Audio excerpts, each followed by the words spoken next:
संपत्ति पाई दादा को हत्या करिथिबा तीन पुत्रा को आजीवन जेल दंडरे दंडित कले जिला दौरा जज कोर्ट 2019 मसीहा अक्टोबर मासरे जाजपुर सदर थाना मीरपाटना गाँव में घटी हत्याकांड। संपत्ति पाई दादा आदिकंद विश्वाल को हत्या करथिले तीन पुत्रा। कोर्ट ए मामलार शुणाणी करी तीन अभियुक्तों को आजीवन जेल दंडादेश रे दंडित करिसंती। एथि सहित 10,000 टंका जरिमाना करिसंती कोर्ट।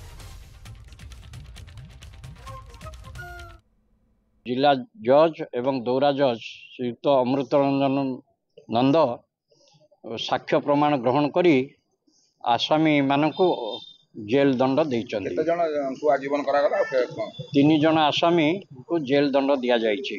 सेमानक नाम हला कैलाश विश्वाल, राजेश विश्वाल आउ सुरेश विश्वाल।